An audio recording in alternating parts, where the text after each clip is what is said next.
बिस्मिल्लाहिर्रहमानिर्रहीम। अस्सलाम वालेकुम। आप देख रहे हैं DDP एनालिटिका। मैंने पिछले दिनों रशियन वॉर पे, जो कि रशिया और यूक्रेन की जंग है, उसके ऊपर एक वीडियो अपलोड की और उसमें मैंने रशियन ऑफेंसिव के ऊपर जो असरात हैं, ख़ास तौर पे जो उनको मुश्किलात आ रही हैं, जिसकी वजह से वो यूक्रेन के बहुत सारे शहरों पे कब्ज़ा नहीं कर सके, लेकिन बहरसूरत उन्होंने मारियोपोल बंदरगाह पे कब्ज़ा किया है, कुछ और भी उन्होंने इलाके कब्ज़ा किए हैं। उस पर बहुत सारे लोगों ने जो कमेंट्स लिखे, उसमें उन्होंने कहा कि आपने पहले एक वीडियो में कहा था कि रशिया ने बहुत सारी कामयाबी हासिल की है, या रशिया बहुत सारी चीज़ों में विक्ट्री हासिल कर चुका है, फ़तह ले चुका है। लेकिन ये जो वीलॉग है, इससे अगर हम नतीजा खस करें तो वो तो बात गलत लगती है, आपका तजिया गलत लगता है। लगता यूँ है कि रशिया जो है वो आज फंसा पड़ा है और उसको शिकस्त हुई है।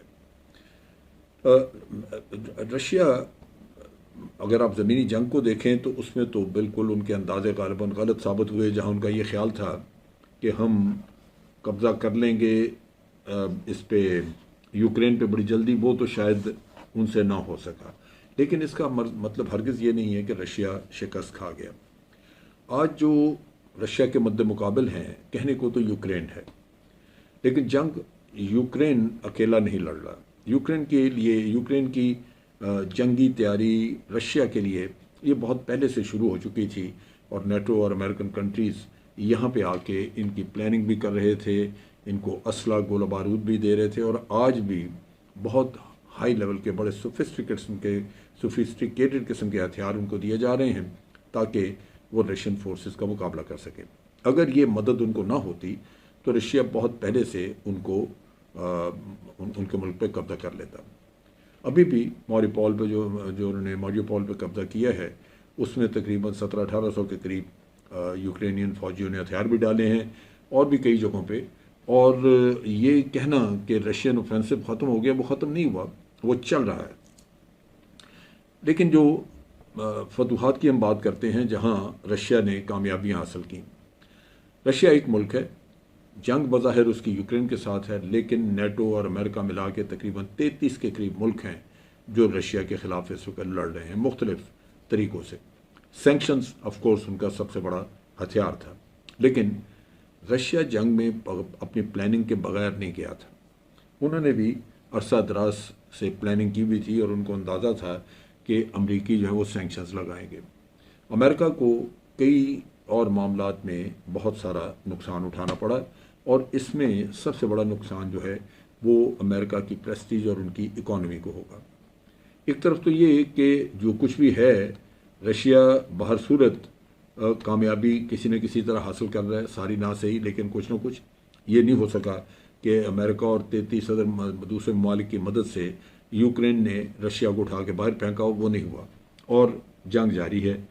अब आप देखिए कि किस कदर रशिया ने अपनी प्लानिंग के साथ इनकी सैंक्शंस को मात दी और कैसे आगे बढ़े।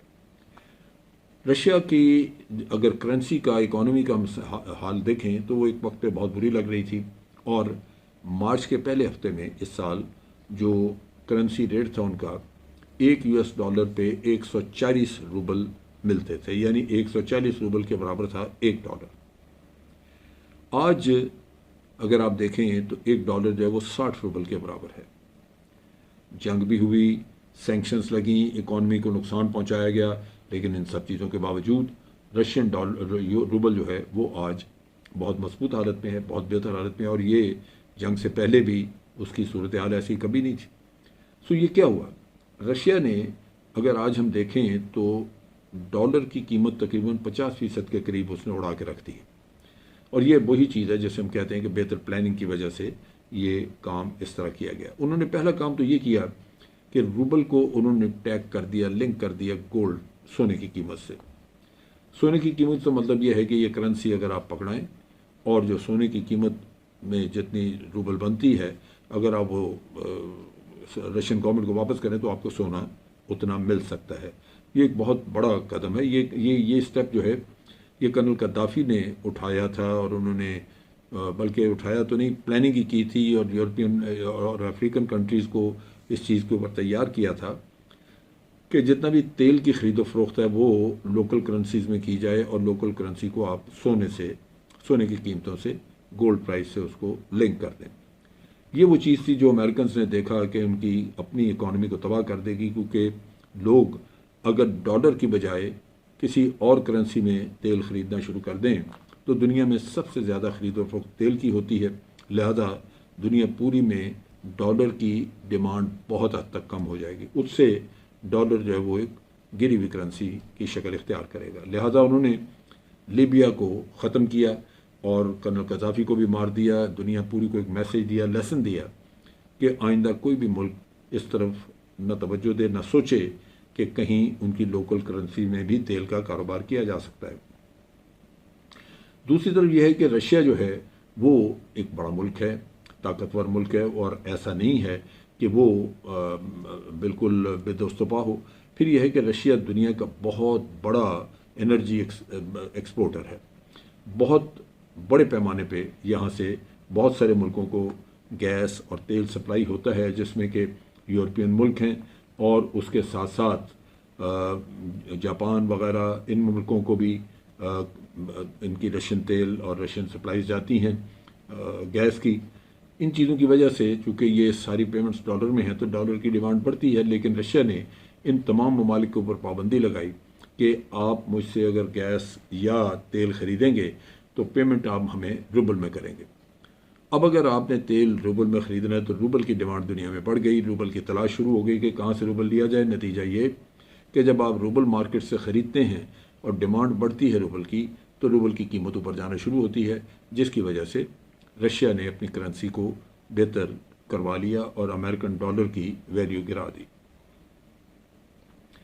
अब अगर अमेरिकन इकॉनमी को हम देखें तो वहाँ पे एक्सपोर्ट तो गंदम की भी है, तेल वगैरह के भी वो कुछ एक्सपोर्ट करते हैं, लेकिन सबसे ज़्यादा उनकी जो इकॉनमी है वो डिपेंड करती है हवाई जहाज़ वो एक्सपोर्ट करते हैं, वो हथियार एक्सपोर्ट करते हैं, गन्स हैं, टैंक्स हैं, यानी दूसरे लफ्ज़ों में उनकी एविएशन और डिफेंस इंडस्ट्री है जो बुनियादी तौर पे उनको पैसा कमा के देती है। लेकिन इन सारी चीज़ों में सारी चीज़ें आप दाएं बाएं कर सकते हैं। मिसाल के तौर पे अगर आप अमेरिका से नहीं ख़रीदना चाहते तो आप डिफेंस इक्विपमेंट रशिया से ख़रीद सकते हैं, चाइना से ले सकते हैं, किसी और भी यूरोपियन मुल्क से ले सकते हैं, लेकिन तेल हर सूरत आपको उन्हीं मुल्कों से लेना पड़ता है जो तेल प्रोड्यूस कर रहे हैं। लिहाजा ये पूरी दुनिया की एक मजबूरी थी और उस मजबूरी में अगर रशिया ने यह सहूलत आपको दे दी है कि आप डॉलर की बजाय आप रूबल में ख़रीद लें तो वो फिर उनको आसानी हो जाती है। अब यहाँ पे डॉलर की डिमांड अगर दुनिया में कम होती जा रही है तो आप सोचिए कि इस वक्त अमेरिका के जो बजट है उसमें 306 बिलियन डॉलर का डेफिसिट है। हर साल उनको 306 बिलियन डॉलर जो है वो डेफिसिट पूरा करना पड़ता है कर्जा लेके। इसका मतलब ये है कि कर्जा उनको आसानी से मिल जाता है क्योंकि रिज़र्व करेंसी पूरी दुनिया की रिज़र्व करेंसी डॉलर है, वो डॉलर ही अमेरिका में पड़ा होता है, वो डिस्काउंटेड रेट पे उनसे ले लेते हैं और इस तरह अमेरिका का जो कर्जा है वो बढ़ता तो जा रहा है, लेकिन सस्ता कर्जा मिलने से उनको उनकी इकॉनमी पे बहुत बोझ नहीं पड़ता। इस वक्त जो अमेरिका का कर्जा है वो तकरीबन 30 ट्रिलियन डॉलर के करीब है, यानी 30 खरब डॉलर उनके ऊपर कर्जा चढ़ चुका हुआ है। ये जो कर्जा है 30 खरब डॉलर का, ये उन्होंने चूँकि सस्ते कर्जे लिए हुए हैं इसलिए उनको इसकी प्रॉब्लम नहीं।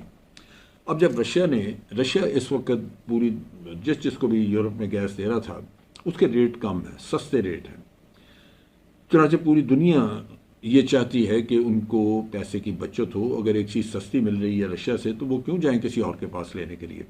और अमेरिका अगर कहे कि इससे मत लें, आप तेल या गैस ना लें, और रशिया दूसरी तरफ 30% कीमतें कम करके दे तो बेवकूफ़ होगा कोई मुल्क जो कि वो छोड़ेगा सादा। पाकिस्तान के ऊपर अमेरिकन प्रेशर आया जिसकी वजह से हुकूमत बदली गई और पाकिस्तान ने तेल लेना या रशिया से सामान लेना जिसमें गंदम भी थी, तेल भी था, वो बंद कर दिया। हो सकता है कि हम बाद में कोई बैक चैनल्स के ज़रिए कोई सौदे तय कर लें और करने चाहिए।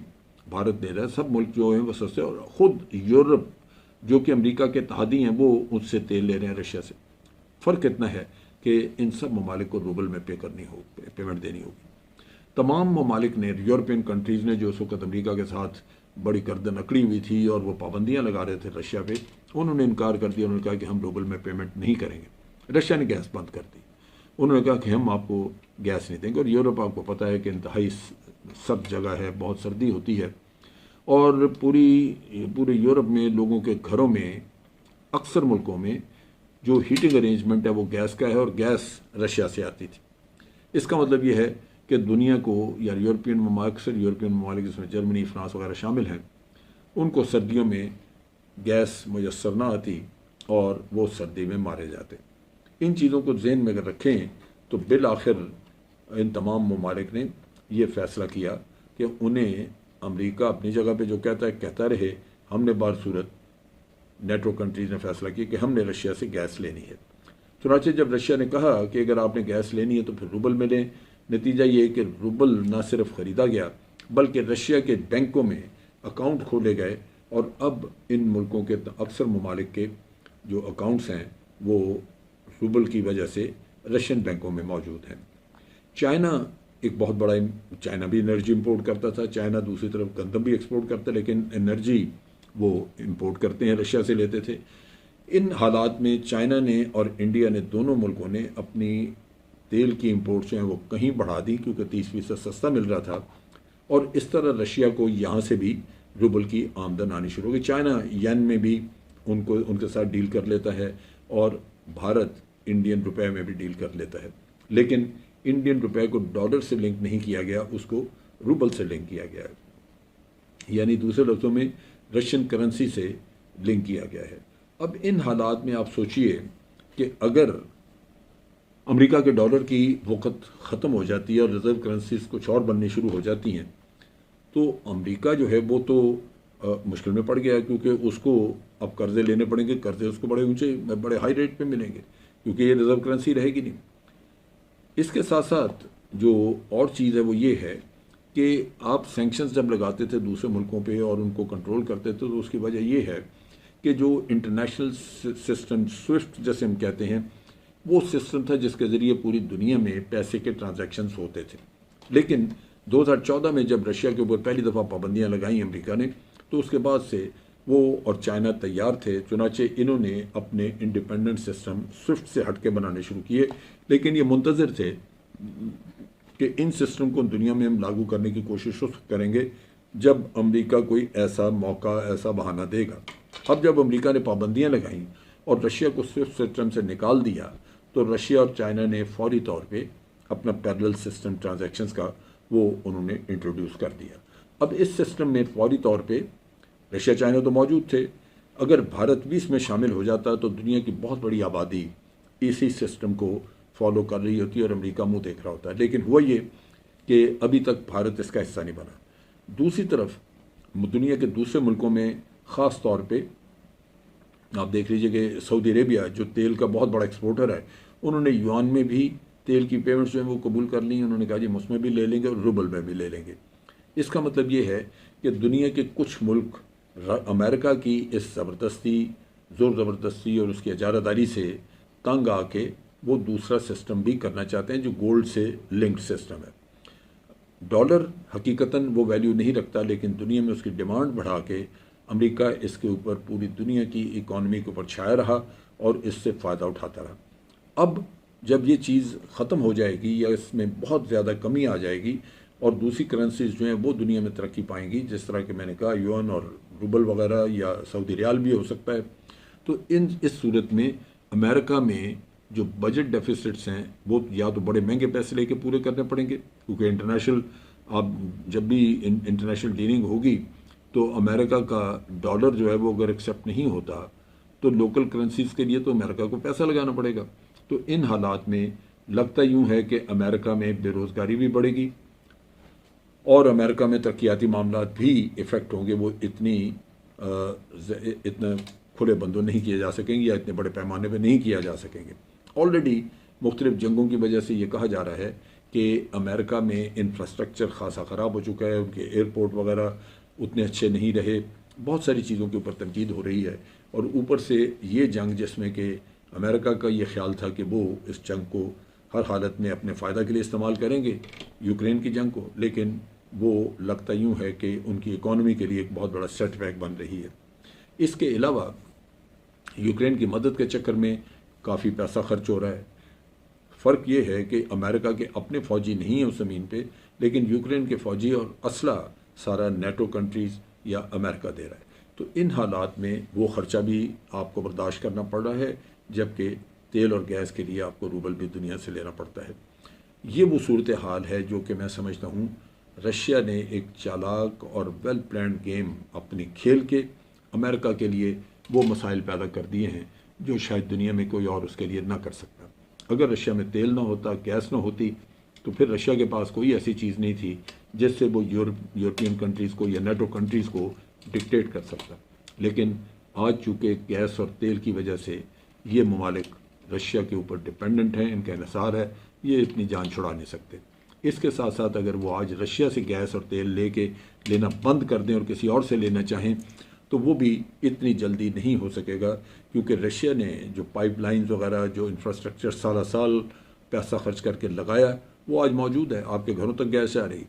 लेकिन नया सिस्टम अगर आपने बनाना हो जो कि बाहर से आप इंपोर्ट करके गैस और तेल लें, तो उसके लिए वक्त भी दरकार और पैसा भी दरकार है। ये वो चीज़ें हैं जो मैं समझता हूँ कि हमें समझनी होगी कि रशिया ने बड़ी हद तक अमेरिका को एक सबक सिखाया है जो कि उसे भी हमेशा याद रहेगा। आज के लिए इतना ही। अफवाज पाकिस्तान जिंदाबाद, पाकिस्तान पाइंदाबाद।